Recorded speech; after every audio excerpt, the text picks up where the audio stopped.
Module 4, Lesson 18. There is only one line passing through a given point with a given slope.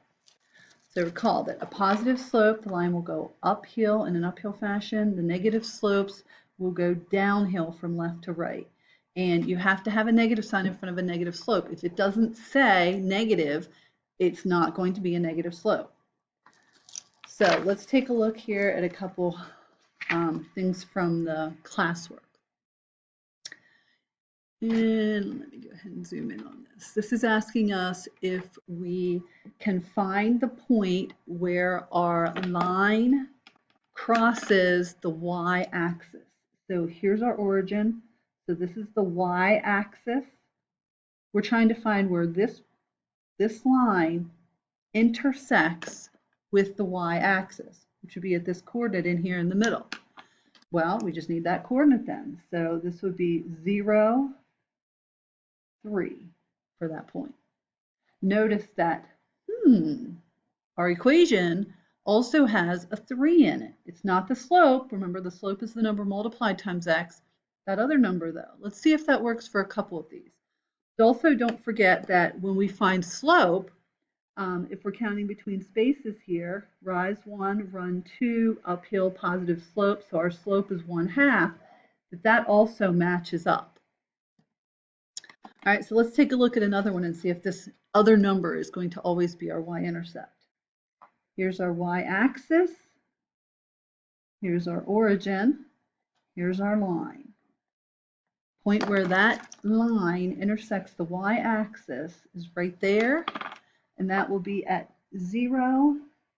Look, it's up 7 places. So 0, 7. Again, matching. You can double check the slope if you'd like. Between points, this is over 1 and up 3, but it's going downhill, so this is a negative 3 over 1, which is the same thing as negative 3. Okay, here's another one. Oops, not that one. Here's another one. Let's see. Negative 2. Is our line crossing at negative 2? Sure is. And is our slope negative 2/3? Let's see. It's definitely negative because it's going downhill. This is 2, this is 3, so our rise is 2, our run is 3, so 2/3 negative. It is indeed.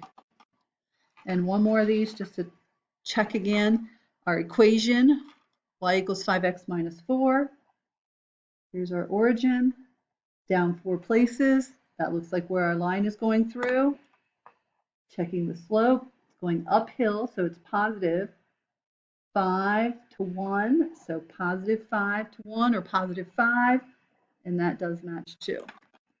Okay, so we are getting those points. So that's what they want you to see here in this lesson, is that the y-intercept is the other number in your equation. The slope is the number that's multiplied times your x, but the y-intercept is the other number that's added or subtracted.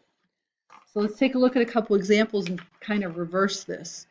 If we are going to be trying to graph something, we need to know which of these numbers is the slope and which one's the y-intercept. So let's see. Our slope would be the number that is multiplied times x. So in this case, it's 2/3. Our y-intercept is the number that's not multiplied times x. In this case, it's positive 1. So if we go to the graph, zoom out here a little. If we go to the graph, we want to start by graphing or plotting the y-intercept. So our y-intercept was 1. On our y-axis, we want to go to positive 1. So our line is going to go through somehow at that 1. We don't know which direction yet until we look at the slope, but it's got to have to go through that point. So let's take a look at our slope. Our slope is 2/3. The top number is our rise, the bottom number is our run. So we're going to go up or down 2 and sideways 3. If I go up 2 and over this way 3, but what's stopping me from going this way 3? Well, what's stopping you is we want a positive slope, and this does not create a positive slope. This creates a negative slope. So we would not want to do that. So we would want to go this direction. If you chose in the beginning, I said you could go up or down. If you chose to go down 2, you could also go sideways 3. But in this case, you wouldn't want to come over here. You would want to go sideways 3 this direction. Okay, and you can see it's the same line. Okay, let's try another one of those.